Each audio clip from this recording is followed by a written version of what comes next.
Hello नमस्कार दोस्तों, मैं रविशंकर कुमार शर्मा आपका स्वागत करता हूं हमारे और आपके यूट्यूब चैनल सिंपल भाषा में।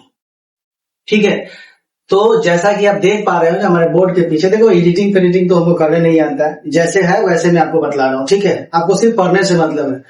तो बोर्ड पर आप देख पा रहे होंगे कि त्रिकोणमिति क्लास 10th, ये क्वेश्चंस हर बार एग्जाम में, क्योंकि इस चैप्टर से क्वेश्चन पूछे जाते हैं।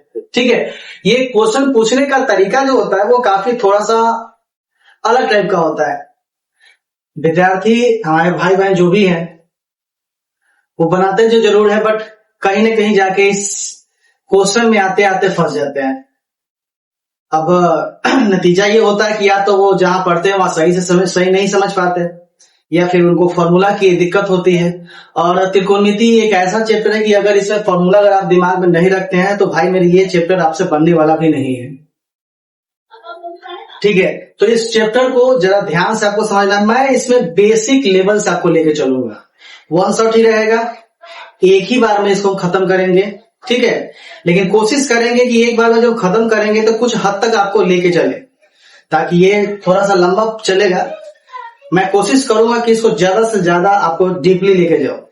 हो सकता है इसके का 2 पार्ट भी बन सकते हैं। ठीक है, तो अब जरा ध्यान से इसको देखेंगे कि पहले पार्ट में अगर मैं अभी बता रहा हूं तो इसमें क्या क्या है क्या नहीं है। ठीक है, तो चलिए शुरू करते हैं। आज का ये जो सेशन है वो त्रिकोणमिति का है, और ये क्लास 10th के स्पेशली वैसे बच्चे जो इस बार एग्जाम 2026 में शामिल होने वाले हैं, तो खासकर उनको इस पर विशेष फोकस करना है। ठीक है, तो त्रिकोणमिति जो है जरा ध्यान से आप देखेंगे। त्रिकोणमिति, तो त्रिकोणमिति जो है वो क्या एक्चुअल में है जरा आप समझ लीजिए। अब देखिए त्रिकोणमिति जो है वो अब ध्यान से जरा देखिए, एकदम ध्यान से, एकदम डीपली। मैं एकदम 0 लेवल से लेकर चल रहा हूं आपको। त्रिकोणमिति जो है वो आप देखेंगे ध्यान से कि ये त्रिकोणमिति का मतलब होता है ठीक है, कोण और मिति। त्रिकोणमिति 3 शब्दों से मिलकर बना है। कौन कौन से शब्दों से मिलकर बना है? 3 शब्द, त्रिकोण और मिति। अब ये त्रिकोण और मिति है, ये तीनों का अपना अपना मतलब भी होता है। तो त्रि का मतलब होता है 3, ठीक है, जिसको हम अंग्रेजी में ट्राई बोलते हैं। कोण का मतलब हो गया गोनो, ठीक है, और मिति का मतलब होता है मापना। ठीक है, अर्थात मीट्रिक हो गया। इस तरह से अगर परिभाषा के दृष्टिकोण से अगर हम देखें तो 3 कोणों के माप को ही क्या कहते हैं? 3 कोणों के माप को ही हम क्या कहते हैं? त्रिकोणमिति कहते हैं। ठीक है, अब त्रिकोणमिति कितने कोणों के माप को कहते हैं? तो 3 कोणों के माप को कहते हैं। तो 3 कोण में कौन कौन आ गया? एक त्रि, एक कोण और एक मिति।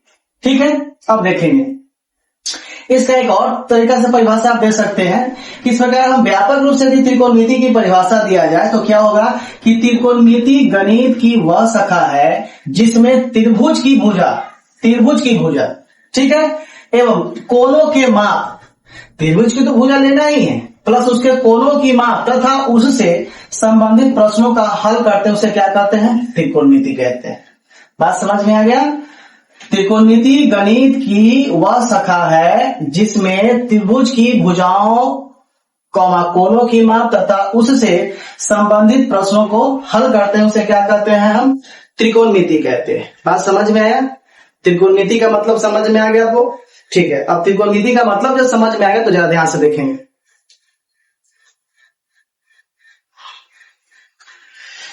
गर्मी रे भाई, गर्मी बहुत ज्यादा है। ठीक है, अब आगे देखिए ध्यान से।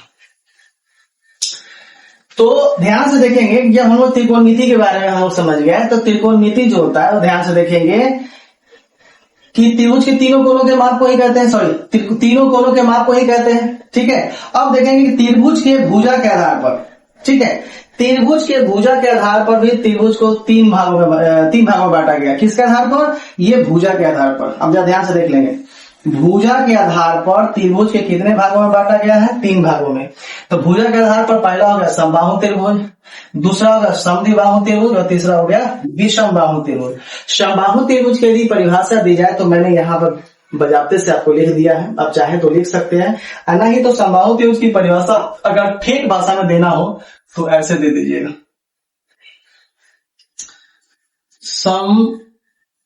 प्लस बाहु।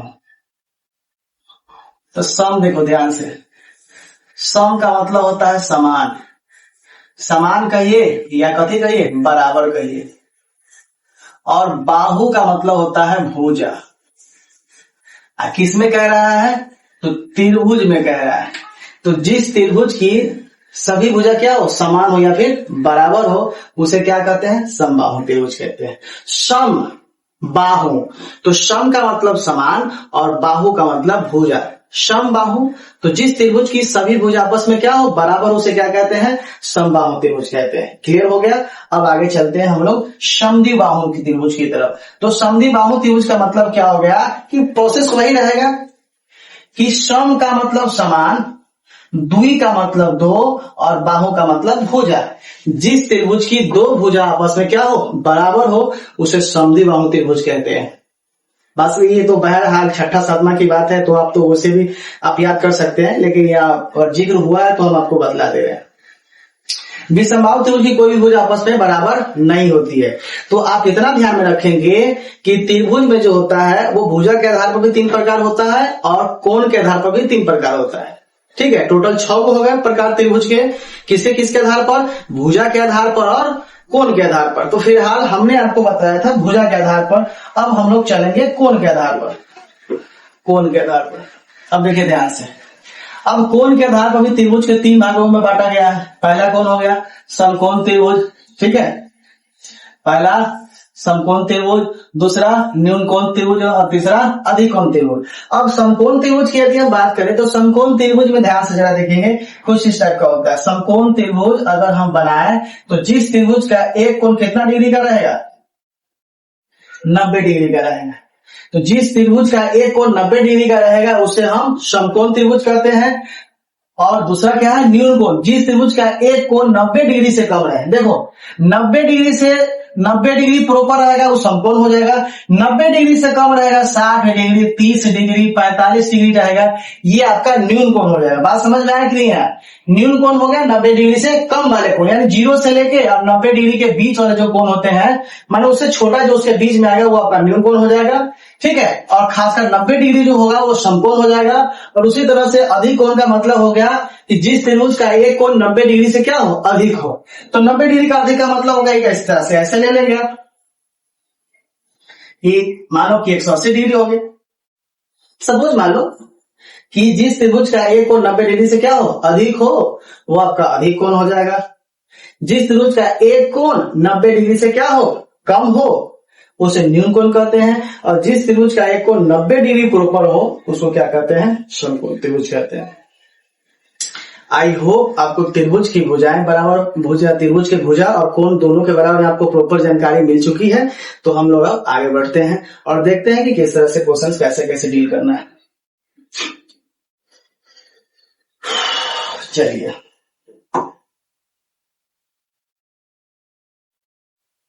अब देखेंगे ध्यान से जरा, इसको समझना बहुत जरूरी है, बहुत जरूरी, बहुत जरूरी है भाई मेरे। अगर ये समझ गए तो अच्छी बात है, नहीं तो फिर दिक्कत हो जाएगी ये बनाने में। देखिए त्रिकोणमितीय अनुपात है, ट्रिगोनोमेट्रिक रेशियो हुआ। तो त्रिकोणमितीय अनुपात में जरा ध्यान से देखेंगे, इसमें एक राइट एंगल लेंगे। राइट एंगल का मतलब हुआ एक समकोण त्रिभुज लेंगे। ठीक है, समकोण त्रिभुज जब लेंगे तो समकोण त्रिभुज लेने का मतलब क्या होगा, जरा समझ लीजिए आप।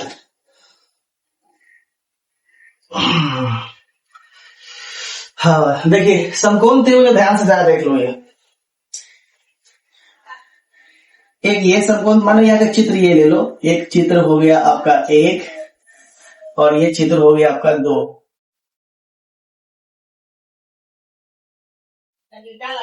ठीक है, अब जरा ध्यान से देख लेंगे। चित्र 1 में आप देखेंगे कि एक समकोण त्रिभुज बनाया हुआ है और ध्यान से देखेंगे समकोण त्रिभुज में जो कोण बी जो है वो कितना डिग्री का है, 90 डिग्री का है। और इसमें हमको कोण ए का मान पता करना है कि कोण ए का एक्चुअल मान जो होगा वो क्या होगा। तो ए कोण ए तो एक न्यून कोण है क्योंकि 90 डिग्री से तो कम है, बी कोण है 90 डिग्री, अर्थात ये समकोण त्रिभुज हो गया और ये क्या हो गया, न्यून कोण हो गया। तो अगर हम कोण ए के बारे में पता करें तो कोण ए अगर निकालना हो हमको तो एक कोण ए कैसे निकालेंगे, तो कोण ए जरा ध्यान से देखें, कोण ए का ये हो गया आपका सम्मुख। ठीक है, कोण ए का जो सम्मुख जो भुजा हो जाएगा आपका वो आपका हो जाएगा बीसी हो जाएगा। ये आपको हम आगे भी बताएंगे फिगर से, ताकि आपको समझ में आ जाए।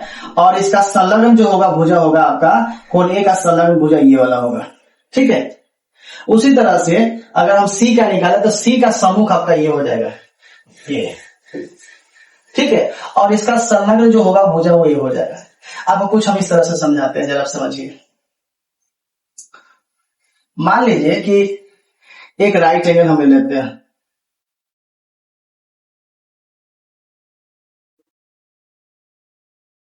ध्यान से जरा देखिए। एक राइट एंगल हमने लिया और एक राइट एंगल में अगर ये कितना डिग्री है हमारे पास 90 डिग्री है। ये तो आप जानते हैं, इसका नामकरण करना चाहें तो आप कर सकते हैं, ए बी और क्या कर सकते हैं, सी कर सकते हैं, ठीक है। अब जरा ध्यान से देखेंगे तो जानते हैं कि समकोण त्रिभुज में सबसे जो बड़ी भुजा होती है वो सबसे बड़ी भुजा होती है कर्ण। क्या होती है, कर्ण होती है। सबसे छोटी भुजा जो होती है वो क्या होती है, आधार। और फिर क्या होती है, लंब होती है। बात समझ में आ गया। तो लंब को हम लोग रिप्रेजेंट बी से करते हैं, यानी परपेंडिकुलर हो गया। बेस हो गया आपका आधार, इसलिए इसको रिप्रेजेंट किससे करते हैं, बी से करते हैं। और कर्ण हाइपोटेनस हो गया, इसको किससे रिप्रेजेंट करते हैं, एच से करते हैं। अगर सपोज मानो थोड़ी देर के लिए कि हमको सी का मान निकालना है, कोण सी निकालना है, ठीक है। क्या निकालना है, कोण सी निकालना है। तो कोण सी अब कैसे निकालेंगे, जाते कोण सी तो एक न्यून कोण हो गया। न्यून कोण का मतलब क्या हो गया कि जिस त्रिभुज का एक कोण जो हो गया वो 90 डिग्री से क्या होना चाहिए, कम होना चाहिए। अगर कोण सी का हमको मान निकालना हो तो कोण सी के ठीक सामने वाला जो सम्मुख भुजा होगा, तो कोण सी के सम्मुख भुजा कौन है, ए और बी। बात समझ में आया।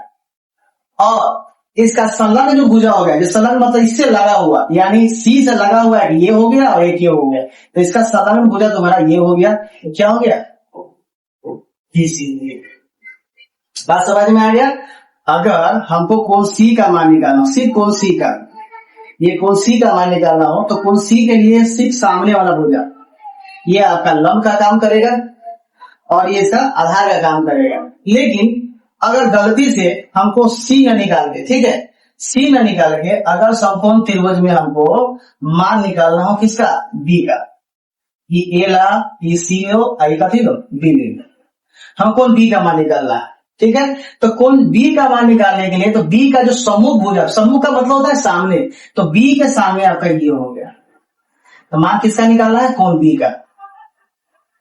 कोण बी का मान निकालना है तो कोण बी के ठीक सामने तुम्हारा भुजा कौन हो गया, AC। और इसका संलग्न जो हो गया, ठीक है, इसका संलग्न तुम्हारा क्या हो गया, AB हो गया।